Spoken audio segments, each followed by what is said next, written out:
बहुत समय पहले की बात है। एक छोटे से गांव में एक साधु महाराज रहते थे। उनका ज्ञान और साधना पूरे इलाके में प्रसिद्ध थी।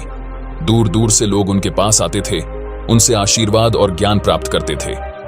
एक दिन गांव का एक युवा लड़का नाम राजू संत महाराज के पास आया।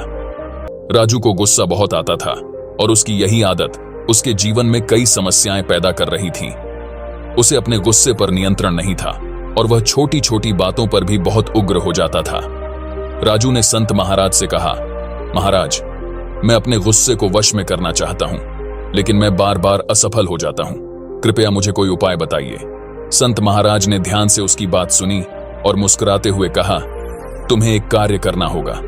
मैं तुम्हें एक तरीका बताता हूं जिससे तुम्हारा मन शांत होगा और तुम अपने गुस्से को नियंत्रित कर सकोगे। संत महाराज ने राजू को एक बर्तन और एक बड़ी बोरी कीलें दी और कहा, जब भी तुम्हें गुस्सा आए इस बर्तन में एक कील ठोंक देना। हर दिन ऐसा करना और 1 महीने बाद आकर मुझसे मिलना। राजू को संत महाराज की बात थोड़ी अजीब लगी, लेकिन उसने उनका आदेश मान लिया। पहले दिन ही राजू को कई बार गुस्सा आया और उसने बर्तन में कई कीलें ठोंकी। अगले दिन भी उसने यही किया। धीरे धीरे जब वह कीलें ठोंकते ठोंकते थक गया तो उसने महसूस किया कि गुस्सा करना कितना थकावट भरा और व्यर्थ है।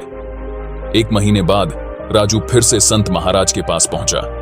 उसकी आंखों में कुछ बदलाव नजर आ रहे थे। संत महाराज ने मुस्कुराते हुए पूछा, क्या तुम्हारे बर्तन में कीलें ठोंकने का काम पूरा हुआ? राजू ने कहा, महाराज, पहले तो मैं बहुत कीलें ठोंकता था, लेकिन कुछ ही दिनों में मुझे गुस्से पर काबू पाने की कोशिश करनी पड़ी, क्योंकि बार बार कीलें ठोंकते ठोंकते मेरी ऊर्जा खत्म हो रही थी। अब मैं काफी हद तक अपने गुस्से को नियंत्रित कर पा रहा हूं। संत महाराज ने हंसते हुए कहा, अच्छा, अब एक और काम करो। जिस तरह तुमने कीलें ठोंकी थीं, अब उन्हें एक एक करके बर्तन से निकालो। राजू ने वैसा ही किया। कीलें निकालने के बाद उसने देखा कि बर्तन में जगह जगह छेद हो गए थे। राजू ने संत महाराज की ओर देखा और पूछा, अब क्या करना है महाराज?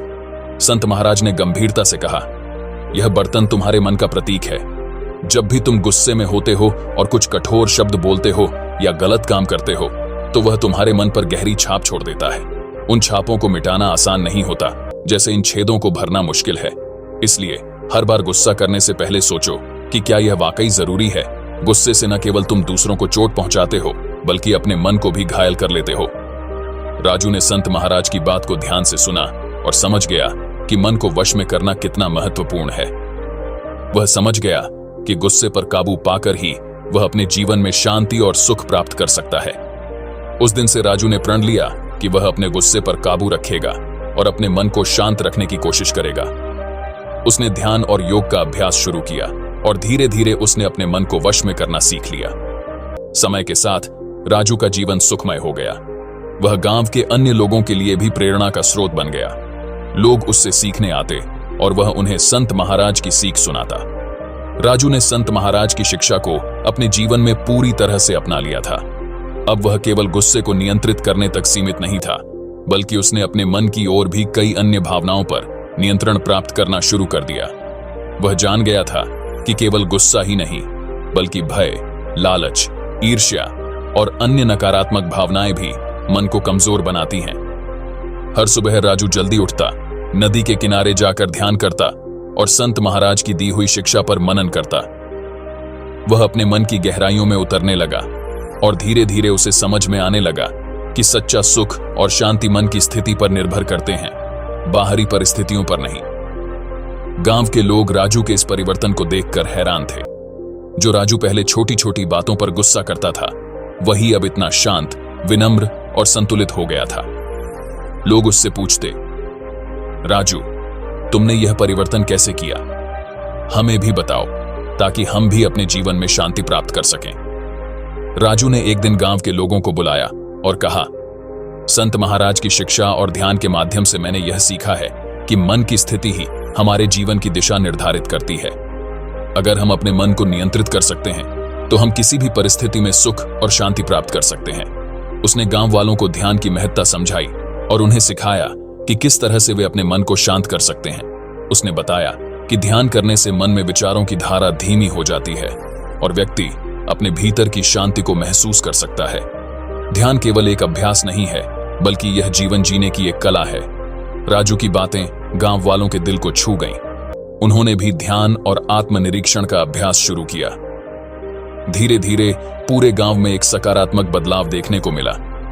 लोग पहले की तरह छोटी छोटी बातों पर परेशान नहीं होते थे और उनमें एक नई ऊर्जा और उत्साह जाग उठा था। संत महाराज को जब यह खबर मिली तो वे बहुत प्रसन्न हुए। उन्होंने राजू को आशीर्वाद दिया और कहा, तुमने जो सीखा उसे अपने जीवन में उतारकर दूसरों के जीवन को भी प्रकाशित किया। यह सच्ची शिक्षा का परिणाम है। जब हम अपने मन को वश में कर लेते हैं तभी हम दूसरों के लिए एक आदर्श बन सकते हैं। राजू की कहानी पूरे क्षेत्र में फैल गई। अब लोग दूर दूर से उससे मिलने आते थे और अपने जीवन की समस्याओं का समाधान पूछते थे। राजू ने हर किसी को यही सिखाया कि मन को वश में करना ही जीवन का सबसे बड़ा उद्देश्य है। जब मन वश में होता है तो हम अपने जीवन की हर चुनौती का सामना धैर्य और संतुलन के साथ कर सकते हैं। राजू की इस यात्रा ने यह सिद्ध कर दिया कि किसी भी साधारण व्यक्ति में असाधारण परिवर्तन संभव है। बस आवश्यकता है सच्ची निष्ठा, धैर्य और सतत प्रयास की। समय बीतता गया और राजू ने पूरे क्षेत्र में एक नई जागरूकता फैला दी। उसके प्रयासों से कई लोग अपने जीवन को बदल पाए और आत्म शांति प्राप्त की। राजू ने अपने जीवन का एकमात्र उद्देश्य बना लिया कि वह अधिक से अधिक लोगों को अपने मन को वश में करने की शिक्षा दे और उन्हें सच्चे सुख और शांति का मार्ग दिखाए। इस प्रकार राजू का जीवन एक प्रेरणा बन गया कि मन की शक्ति को समझने और उसे सही दिशा में इस्तेमाल करने से जीवन में चमत्कारिक परिवर्तन हो सकते हैं। और यही सच्चा ज्ञान है, मन को वश में करना और उसे अपनी इच्छाओं का दास नहीं बल्कि उसे अपने उच्च उद्देश्यों का साधन बनाना। धन्यवाद। नमो बुद्धाय।